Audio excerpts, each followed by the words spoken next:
Demonte colony 2 குழந்தைகளே, தயவு செஞ்சு இந்த படத்துக்கு மட்டும் போயிடாதீங்க. ஒரு வாரம் தூங்க மாட்டீங்க. அந்த அளவுக்கு ரொம்ப கொடூரமான திரைப்படம் தான் Demonte colony 2. So Demonte colony 2 திரைப்படத்தோட ரிவ்யூ தான் பேச போகிறோம்.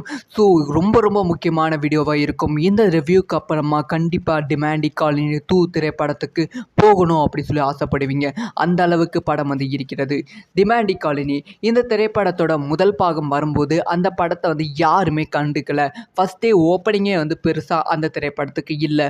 ஆனால் அந்த திரைப்படத்தை பார்த்து வந்த ரசிகர்கள் அவங்க குழந்தைகள் கிட்ட இந்த படம் ரொம்ப பயங்கரமாக இருக்குது, அவங்க வீட்டில் இருக்க சின்ன பசங்க கிட்ட, பக்கத்து வீட்டில் இருக்கவங்க கிட்ட இந்த படம் நல்லா இருக்குது, பயமாக இருக்குது, ரொம்ப வித்தியாசமாக இருக்குது அப்படின்னு சொல்லியே டிமாண்டி காலனி 1 திரைப்படத்தை பயங்கரமான வெற்றி திரைப்படமாக அமைந்து விட்டது. இப்போ அதே சாயில டிமாண்டி காலனி 2 திரைப்படம் வெளியாகி இருக்கு. இந்த திரைப்படம் வந்து படத்தோட இயக்குனருக்கு ரொம்ப முக்கியமான திரைப்படம் அஜய் ஞானமுத்து அவர்களுக்கு. ஏன்னா இந்த திரைப்படத்தோட டைரக்டர் இதுக்கு முன்பு கோபுரா திரைப்படத்தை டைரக்ட் பண்ணியிருந்தாங்க. கோபுரா திரைப்படம் மிக பிரம்மாண்டமான திரைப்படம். அந்த திரைப்படத்துக்கு வந்து பல கோடி ரூபாய் செலவு பண்ணியிருந்தாங்க. ரசிகர்கள் மத்தியிலும் பெரும் எதிர்பார்ப்பு இருந்தது. ஆனால் அந்த எதிர்பார்ப்பை எதையுமே வந்து கோபுரா திரைப்படம் பூர்த்தி செய்யலாம் அப்படின்னு தான் சொல்ல வேண்டும். கன்ஃபியூஸ் பண்ணுற மாதிரி வந்து ஸ்க்ரீன் பிளே வந்து இருந்துச்சு. ஸோ அதனால் டிமாண்டி காலனி 2 இந்த திரைப்படம் வெற்றி திரைப்படமாக அமைய வேண்டும். ஒருவேளை இந்த திரைப்படமும் தோற்று போயிட்டா அவங்களோட கெரியரே காலியாக வாய்ப்புகள் இருக்குது. அதனால் இந்த திரைப்படத்தை வெற்றி திரைப்படத்தை ஆக்க வேண்டும் அப்படின்னு சொல்லி போராடி ஒரு 2லிருந்து 3 வருஷம் இந்த திரைப்படத்தோட ஸ்கிரிப்டுக்காக உட்காந்து படத்தை வந்து எழுதி எடுத்திருக்காங்க. அந்த உழைப்பெல்லாம் ஒர்த்தா இந்த திரைப்படத்தில் கேட்டால் கண்டிப்பாக 200% செமையாக வந்து என்ஜாய் பண்ணுவீங்க. ஒரு விஷயத்தை நான் தெளிவாக சொல்லிக்கிறேன். டிமாண்டி காலனி 1 ஞாபகத்தில் இந்த படத்துக்கு போகாதீங்க. ஏன்னா அதை விட பல மடங்கு தான் டிமாண்டி காலனி 2 வந்து இருக்கிறது. 1 வந்து மேக்ஸிமம் வந்து ரொம்ப சின்ன பட்ஜெட்டில் ஒரே ரூம்குள்ளே படத்தை வந்து முடிச்சிருப்பாங்க. ஆனால் 2 அந்த மாதிரி இல்லாமல் ரொம்ப பிரம்மாண்டமாக நிறைய விஷயங்கள் காமிச்சிருக்காங்க. ஒரு ஹாலிவுட் திரைப்படம் பார்க்குற மாதிரி வந்து நிறைய இடத்துல கிராஃபிக்ஸ் யூஸ் பண்ணியிருந்தாலுமே அந்த கிராஃபிக்ஸ் எதுவுமே வந்து நம்மளை வந்து இம்பாக்ட் பண்ணல. பெருசாக வந்து கிராஃபிக்ஸ் இருக்குது அப்படின்னு சொல்லி தெரிய வைக்கிற மாதிரி வந்து கிராஃபிக்ஸ் ஒர்க் வந்து பண்ணலை. சூப்பராகவே வந்து பண்ணியிருக்காங்க. அதனால் டிமாண்டி காலனி 1 ஞாபகத்தில் போகாதீங்க. அதே சமயம் டிமாண்டி காலனி 1 திரைப்படத்தை பார்த்துட்டு போங்க. ஏன்னா இன்டர்வல் வரைக்குமே வந்து இந்த கதை எங்கடா போகுது, எதை நோக்கி போகுதுன்னு ஒரு கன்ஃபியூஷன் இருக்கும். இன்டர்வலுக்கு அப்புறமா இந்த கதையை வந்து ஒரு கோர்வையாக சேர்ப்பாங்க. முக்கியமாக டிமாண்டி காலனி 1 திரைப்படத்தோட கோர்வையாக சேர்ப்பாங்க பார்த்தீங்களா, அதெல்லாம் வந்து பயங்கரமாக வந்து இருக்கும். சில விஷயங்கள்லாம் நம்மளை வந்து புல்லரிக்க வைக்கும். அதுக்கப்புறமா படத்தோட ஸ்க்ரீன் பிளே. ஸோ வந்து டிமாண்டி காலனி 1 திரைப்படத்தை பார்த்த பல பேர் வந்து சில இடத்துல ஒரே இடத்துல இருப்பதால் வந்து கொஞ்சம் வந்து ஸ்க்ரீன் பிளே வந்து போராக போகிற மாதிரி இருக்குது அப்படின்னு சொல்லியிருந்தாங்க. ஆனால் டிமாண்டி காலனி 2 அந்த மாதிரிலாம் எதுவுமே இல்லாமல் கம்ப்ளீட்டாக வந்து ஒரு என்கேஜிங்கான ஸ்க்ரீன் பிளே வந்து கொடுத்துருக்காங்க. அஜய் ஞானமுத்து அவர்கள் ஸ்க்ரீன் பிளேயில் வந்து சொதப்புறாங்க, கோபுரா திரைப்படத்தில் சொதப்பியிருந்தாங்க அப்படின்னு சொன்னவங்க எல்லாத்துக்குமே பதிலடி கொடுக்குற விதமாக தான் பண்ணியிருக்காங்க. அதுக்கப்புறமா தயவு செஞ்சு படத்தோட ஓப்பனிங் ஒரு 10 நிமிஷத்தை மட்டும் மிஸ் பண்ணிடாதீங்க. முக்கியமாக பேய் திரைப்படம் பார்க்கும் ரசிகர்களாக இருந்தால் இந்த ஒரு 10 நிமிஷத்தை மிஸ் பண்ணிடாதீங்க. ஏன்னா வந்து அந்த அளவுக்கு குவாலிட்டியான செம சூப்பரான ஒரு 10 நிமிஷம் ஸ்டார்டிங்கில் வந்து இருக்கிறது. அந்த 10 நிமிஷத்தை மிஸ் பண்ணிட்டீங்கன்னா ரொம்ப வந்து வருத்தப்படுவீங்க. அதுக்கப்புறமா படத்தோட இன்டர்வல் சீக்வன்ஸ் வந்து ஒரு 20 நிமிஷம் வந்து வச்சுருக்காங்க. அந்த ஒரு இன்டர்வல் சீன் கம்ப்ளீட்டாக வந்து அந்த ஒரு இன்டர்வல் சீன் அப்போலாம் வந்து சீட்டு எட்ஜில் உட்காந்து பார்ப்பீங்க. முக்கியம் வந்து கண்ணை மூடிட்டு பார்ப்பீங்க. அதுக்கப்புறமா அருள்நிதி அவர்களோட ஆக்டிங் வழக்கம் போல் வந்து ரொம்ப செட்டிலான ஆக்டிங் தான் பண்ணியிருக்காங்க. ஸோ வந்து நிறைய பேய் திரைப்படங்கள் அருள்நிதி பண்ணாலுமே வந்து இந்த திரைப்படத்தையும் வந்து பெருசாக வந்து ஆக்டிங் வைஸ் வந்து அவர் பயங்கரமாக பண்ணியிருக்காங்க. அவர் ஆக்டிங் வேறு லெவல் அப்படிலாம் சொல்கிற மாதிரி இல்லை. படத்தோட டைரக்ஷனாக வந்து இந்த இடத்துல வந்து நின்று பேசுகிறது. அதுக்கப்புறமா கிளைமேக்ஸ். இந்த கிளைமேக்ஸை மட்டும் வந்து ஒரு சின்ன விஷயம் வந்து தப்பாக தெரிகிறது. அதாவது கிளைமேக்ஸ் வந்து ரொம்ப லென்த்தியாக வச்சுட்டாங்களோ அப்படின்னு தோணுகிறது. ஒரு பேய் திரைப்படம் தான் வந்து ஒரு பயங்கரமான சவுண்டு அது மட்டுமே கிடையாது. அந்த ஒரு படத்தோட கதையை வந்து சொல்லும்போது ஒரு பயங்கரமான ஒரு ஹெரரான ஒரு பயம் வந்து மனசுக்குள்ள வந்து உருவாகும். ஆனால் வந்து இந்த படத்தில் வந்து நிறைய இடம் வந்து சவுண்டு அதிகமாக வச்சோ இல்லை வந்து பயங்கரமாக ஒரு மியூசிக் கொடுத்தோ ஸ்க்ரீன் பிளே கொடுத்தோ வந்து பயம் காட்டியிருக்காங்களே ஒழிய வந்து அந்த ஒரு கதை சொல்கிற மாதிரி இல்லை. அது வந்து கடைசி ஒரு இன்டர்வல் சீனில் மட்டும்தான் அந்த மாதிரி இருந்துச்சு. ஆனால் சில இடத்துல வந்து அது கொஞ்சம் ஓரளவு ஒர்க் அவுட் ஆச்சு. காமெடி சீன் சொல்கிற அளவுக்கு வந்து படத்தில் வந்து அவ்வளோவாலாம் பெருசாக காமெடி வந்து ஒர்க் அவுட் ஆகலை. காமெடி வந்து வைக்கணும் அப்படின்னு சொல்லி நோக்கமும் இந்த படத்தில் இல்லை, அதே மாதிரி வந்து வைக்கலை. ஸோ இந்த படம் மொத்தமாக வந்து பார்க்கலாமான்னு கேட்டால் கண்டிப்பாக ஒருத்தா போய் பார்க்கலாம். ஆனால் தயவு செஞ்சு குழந்தைகளே போயிடாதீங்க. ஏன்னா ரொம்ப பயமாக இருக்குது. பார்க்கும்போது வந்து கண்டிப்பாக ஒரு 4 நாள் தூங்க மாட்டீங்க. அந்த அளவுக்கு வந்து பயங்கரமாக பண்ணியிருக்காங்க. ஸோ நீங்களாம் டிமாண்டி காலனி 2 திரைப்படத்தை பார்த்தீங்களா? உங்களுக்கு படம் வந்து எப்படி இருக்குது அப்படிங்கிற விஷயத்த டிமாண்டி காலனி 2 குழந்தைகளே, தயவு செஞ்சு இந்த படத்துக்கு மட்டும் போயிடாதீங்க. ஒரு வாரம் தூங்க மாட்டீங்க. அந்த அளவுக்கு ரொம்ப கொடூரமான திரைப்படம் தான் Demonte colony 2. So Demonte colony 2 திரைப்படத்தோட ரிவ்யூ தான் பேச போகிறோம்.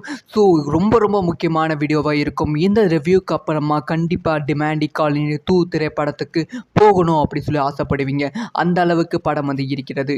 டிமாண்டி காலனி இந்த திரைப்படத்தோட முதல் பாகம் வரும்போது அந்த படத்தை வந்து யாருமே கண்டுக்கல. ஃபஸ்ட்டே ஓப்பனிங்கே வந்து பெருசாக அந்த திரைப்படத்துக்கு இல்லை. ஆனால் அந்த திரைப்படத்தை பார்த்து வந்த ரசிகர்கள் அவங்க குழந்தைகள் கிட்ட இந்த படம் ரொம்ப பயங்கரமாக இருக்குது, அவங்க வீட்டில் இருக்க சின்ன பசங்க கிட்ட, பக்கத்து வீட்டில் இருக்கவங்க கிட்ட இந்த படம் நல்லா இருக்குது, பயமாக இருக்குது, ரொம்ப வித்தியாசமாக இருக்குது அப்படின்னு சொல்லியே டிமாண்டி காலனி 1 திரைப்படத்தை பயங்கரமான வெற்றி திரைப்படமாக அமைந்து விட்டது. இப்போ அதே சாயில டிமாண்டி காலனி 2 திரைப்படம் வெளியாகி இருக்கு. இந்த திரைப்படம் வந்து படத்தோட இயக்குனருக்கு ரொம்ப முக்கியமான திரைப்படம் அஜய் ஞானமுத்து அவர்களுக்கு.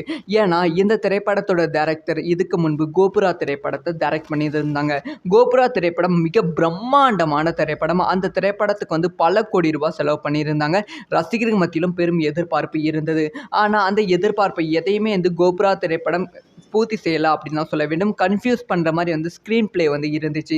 ஸோ அதனால் டிமாண்டி காலனி 2 இந்த திரைப்படம் வெற்றி திரைப்படமாக அமைய வேண்டும். ஒருவேளை இந்த திரைப்படமும் தோற்று போயிட்டா அவங்களோட கெரியரே காலியாக வாய்ப்புகள் இருக்குது. அதனால் இந்த திரைப்படத்தை வெற்றி திரைப்படத்தை ஆக்க வேண்டும் அப்படின்னு சொல்லி போராடி ஒரு 2லிருந்து 3 வருஷம் இந்த திரைப்படத்தோட ஸ்கிரிப்டுக்காக உட்காந்து படத்தை வந்து எழுதி எடுத்திருக்காங்க.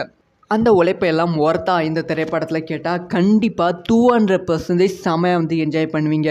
ஒரு விஷயத்தை நான் தெளிவாக சொல்லிக்கிறேன். டிமாண்டி காலனி 1 ஞாபகத்தில் இந்த படத்துக்கு போகாதீங்க. ஏன்னா அதை விட பல மடங்கு தான் டிமாண்டி காலனி 2 வந்து இருக்கிறது. 1 வந்து மேக்ஸிமம் வந்து ரொம்ப சின்ன பட்ஜெட்டில் ஒரே ரூம்குள்ளே படத்தை வந்து முடிச்சிருப்பாங்க. ஆனால் 2 அந்த மாதிரி இல்லாமல் ரொம்ப பிரம்மாண்டமாக நிறைய விஷயங்கள் காமிச்சிருக்காங்க. ஒரு ஹாலிவுட் திரைப்படம் பார்க்குற மாதிரி வந்து நிறைய இடத்துல கிராஃபிக்ஸ் யூஸ் பண்ணியிருந்தாலுமே அந்த கிராஃபிக்ஸ் எதுவுமே வந்து நம்மளை வந்து இம்பாக்ட் பண்ணல. பெருசாக வந்து கிராஃபிக்ஸ் இருக்குது அப்படின்னு சொல்லி தெரிய வைக்கிற மாதிரி வந்து கிராஃபிக்ஸ் ஒர்க் வந்து பண்ணலை. சூப்பராகவே வந்து பண்ணியிருக்காங்க. அதனால் டிமாண்டி காலனி 1 ஞாபகத்தில் போகாதீங்க. அதே சமயம் டிமாண்டி காலனி 1 திரைப்படத்தை பார்த்துட்டு போங்க. ஏன்னா இன்டர்வல் வரைக்குமே வந்து இந்த கதை எங்கடா போகுது, எதை நோக்கி போகுதுன்னு ஒரு கன்ஃபியூஷன் இருக்கும். இன்டர்வலுக்கு அப்புறமா இந்த கதையை வந்து ஒரு கோர்வையாக சேர்ப்பாங்க. முக்கியமாக டிமாண்டி காலனி 1 திரைப்படத்தோட கோர்வையாக சேர்ப்பாங்க பார்த்தீங்களா, அதெல்லாம் வந்து பயங்கரமாக வந்து இருக்கும். சில விஷயங்கள்லாம் நம்மளை வந்து புல்லரிக்க வைக்கும். அதுக்கப்புறமா படத்தோட ஸ்க்ரீன் பிளே. ஸோ வந்து டிமாண்டி காலனி 1 திரைப்படத்தை பார்த்த பல பேர் வந்து சில இடத்துல ஒரே இடத்துல இருப்பதால் வந்து கொஞ்சம் வந்து ஸ்க்ரீன் பிளே வந்து போராக போகிற மாதிரி இருக்குது அப்படின்னு சொல்லியிருந்தாங்க.